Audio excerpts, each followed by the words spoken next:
afternoon, class. Okay, before that, we have the different values and arranging it while before we will discuss our my topic, we will have first a activity to do. So I have here a two envelope, and inside of the envelope there is a scrambled letter. So you will just arrange it and make it the word inside and experience.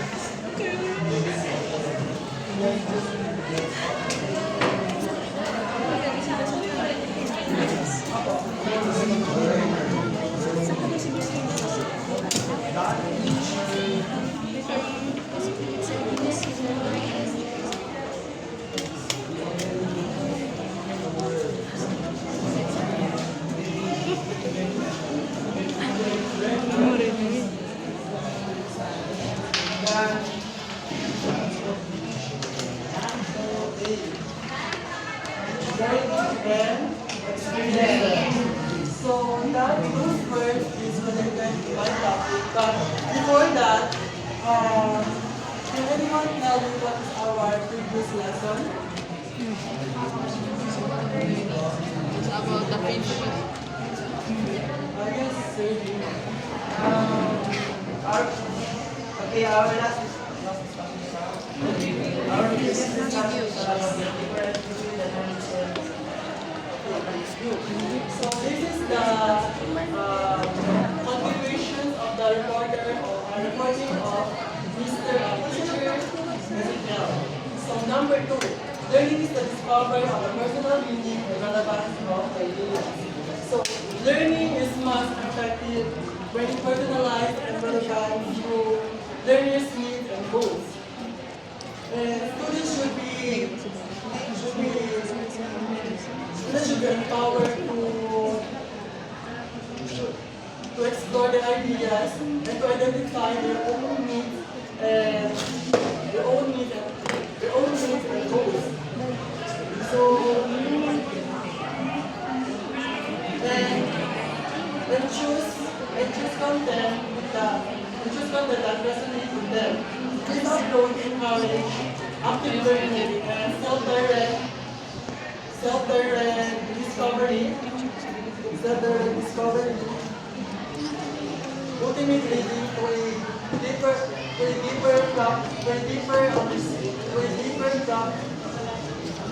deeper understanding and application of knowledge. So here, learners basically understand concepts and these are relevant to issues and problems and hence as teachers. We must relate the lesson with the learners' needs, interests, and problems. Learners begin active and engaging when the content is personally relevant and meaningful to the learners. This personal connection fosters interest, motivation, and drive to learn. Teachers play a crucial role. This facilitating good process. Facilitating this process by understanding student needs, motivation, and learning style. By tailoring this teaching style accordingly, educators can create a learning environment. So number 3, learning behavioral change is a consequence of experience. People became responsible when they assume responsibility. They became independent when they have experience. And independent behavior came they didn't have experience.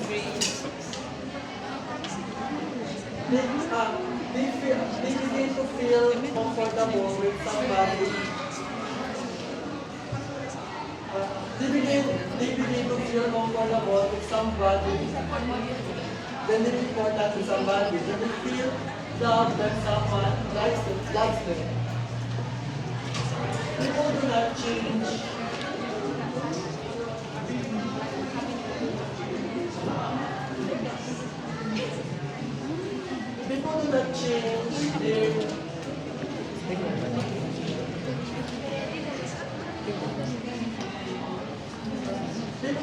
change the year between your people will not change many behavior because someone tells them to do. So it tells them how to change. And for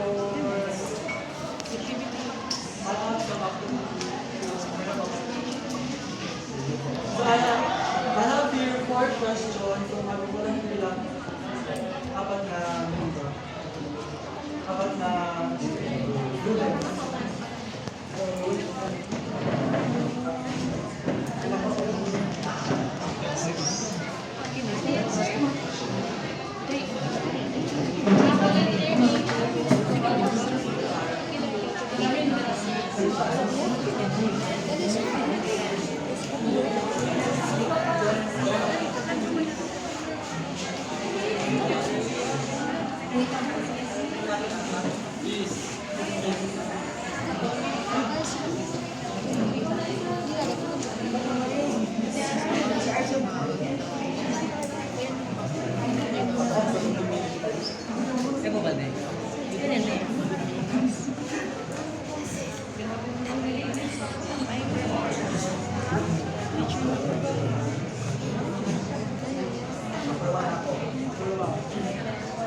According to Hong and Pais, what is the primary factor that determines how effectively a student learns the concept?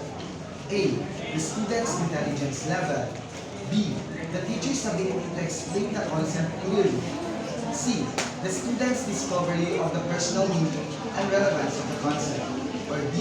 The amount of time the student spends studying the concept. Letter C. Letter C. Okay, very good. The third question. Which of the following is not a key principle outlined by Hong and Pai? A. Learning is the primary and passive process of absorbing information. B. Learning is the most directly relevant to learners' need and interest. C. Experiences, both personal and various vicarious play a crucial role in the learning and behavioral changes.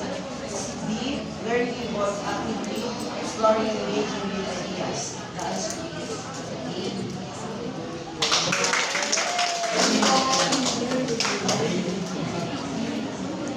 Number 3. Hom and Fine argued that people became responsible by A. Being told to be responsible by others. B. Reading books and articles about responsibility. C. Experiencing authentic responsibility in real-life situations. 8B. Thinking about the importance of being responsible. C.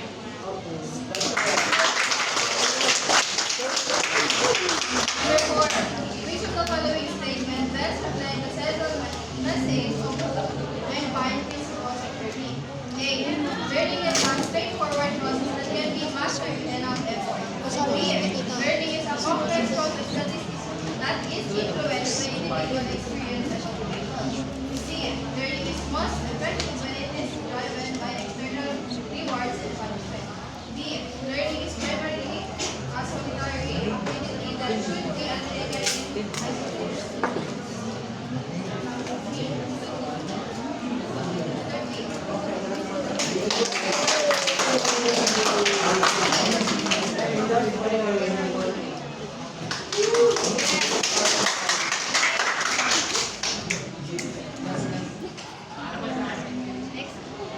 Okay, I have two questions. Kasi hindi masyadong klaro yung explanation, ha? Before number 2, learning is the discovery of the personal meaning and relevance of ideas. So how are you going to use that principle if you are going to become a math teacher in the future? Kasi nga, di ba, we are discussing these principles here today so that in the future, when you become teachers, you will look back to these principles once you are going to plan out your lessons. Intended? Okay. So, RS number 2, tablaan ni, learning is the discovery of the personal meaning and relevance of ideas. So, how are you going to apply that principle in your time in the future when you are going to become a teacher na? Kasi hindi naman klaro kasi kanina yung explanation, di ba?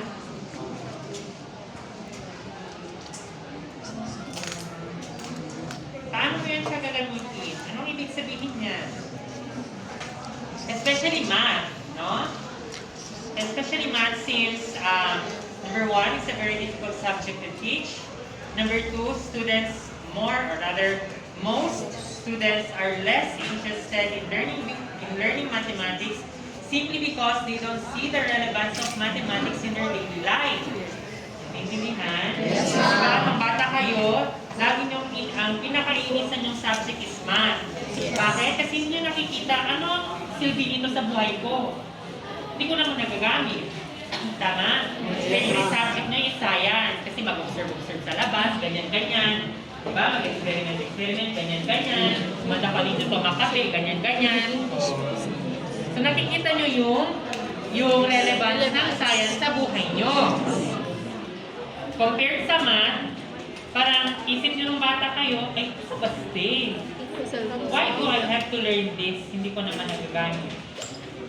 And it's your job as a teacher to make your students realize the importance of math.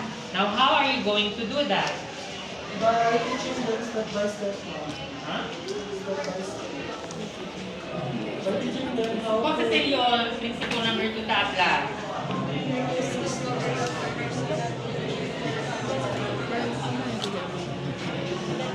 Ano doon ang explanation mo sa babae? Sino mo naman ayos? Yun ang sagot sa tanong ko.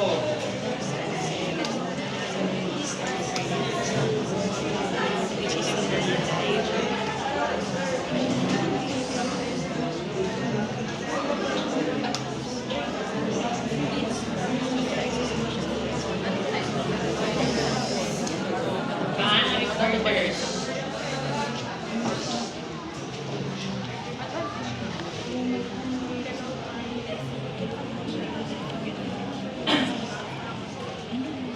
Sabi sa explanation mo dyan, learners can easily understand concepts if these are relevant to their needs and problems.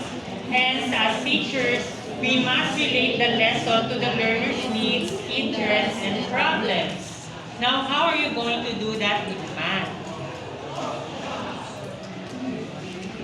Yun kasi ang problema sa system of education natin dito sa Pilipinas.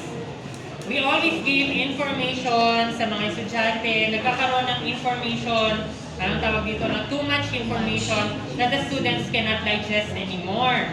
What the system fails to do is to make our students realize how these concepts are being used in real life.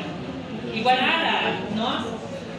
What I'm trying to make you do now is to make you realize that these concepts are the concepts that you will use when you will become teachers.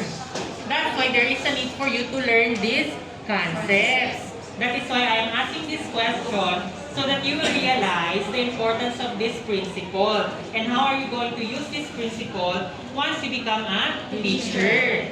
Because yun naman ang goal natin dito, di ba? Yes, or rather, yung goal ng iba dito is maging teacher dahil hindi naman lahat kayo magiging teacher. That's a sad reality. Remember, kalahati lang masusurvive dito. Now, para sa mga kalahating matitira in the future. Okay, sagat ka mo yung bonamente, ikaw kasama ka ba doon sa kalahating matitira? Kailangan mo masagot ang tanong ko, paano mo yan gagawin kapag naging teacher ka na? O, di ba mahirap? Mahirap siyang isipin, paano ko ito gagawin? Kasi math is beyond 1 plus 1, 2 plus 2. Especially what if pala nag-apply ka sa elementary? Kay kere ka mo entra elementary, kay manada kayo item na elementary. Tsalo anak ni ko na Monte po ni. Oh. Kapag mga hente na Monte, hindi man sila taintende math. More de pa kanino. Na, how are you going to make these pupils realize the importance of math in their daily life? Just give me a very simple example. Kahit ano. For example, like counting numbers. Counting numbers, teaching them counting numbers by addition, subtraction, But try to recall, nung elementary kayo, paano kayo tinuturuan ng math teachers niyo? by music, Ha? Music? pronunciation.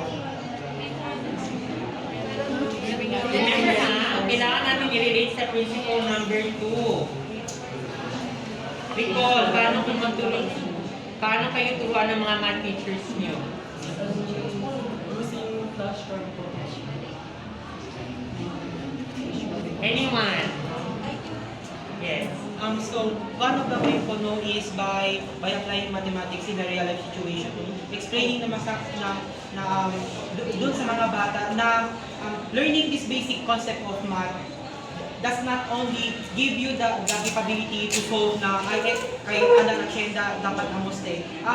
In the future, if you are planning naman to plan a business, no, math is a very big concept po na kung saan parang kaya dapat enroll na pagkasima. So, by applying it in a real life situation po, parang mas realize po bata na so math galing is everything in this world. From shapes, numbers, how we move, it's all calculated po by math. Correct. But how? The question is how? How are you going to make your students or pupils in the future realize that math is indeed relevant?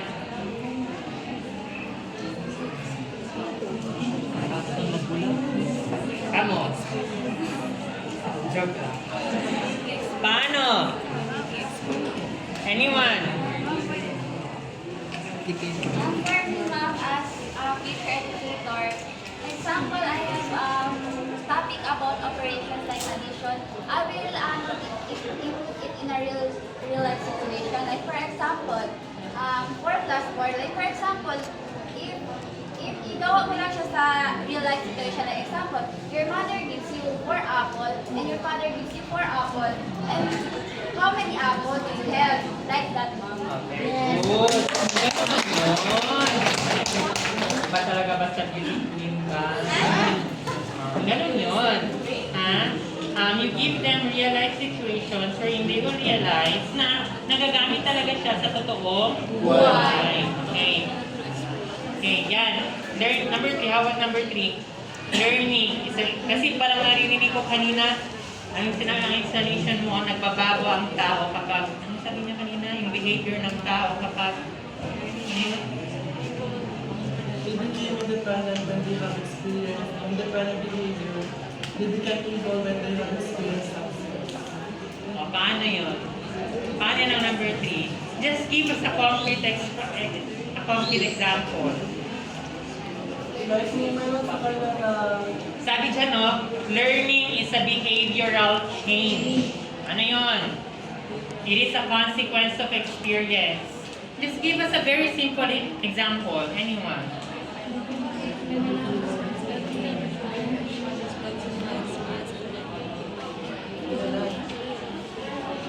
Okay, ako na lang magbibigay ng example sa kung anong ibig sabihin ng learning is a behavioral change. Okay, imagine niyo ha, nung bata kayo. Imagine ka mo ako nung bata ka mo. Yung blackout. Yes, hindi din yun na kandela. Para ka mo, mira-mira ka mo kunin kandela. Out of curiosity, kere ka mo sabi feeling, si Kosa, feeling, agara kunin, fuego. Curiosity man. Yes. Oh, so syempre, kay bangat ka mo, agara ka mo kunin, fuego. Para ko sa pasa, yakin ka mo. So, ibig sabihin, ang kabarboleke ma, yayura ka mo. Yes? Yes. Okay, that is experience. Sa musik kita tabla, experience is the best teacher. So, next time, since hindi man ka mo ba nga, hindi na ka mo ulit, gara, kandela, kitan, blackout. That is a behavioral change. Kasi na-experience nyo siya first hand. Anong feeling ng hawakan ang kandila? Okay na, naintindihan na ibig sabihin ng behavioral change. Yes, next boy. Next.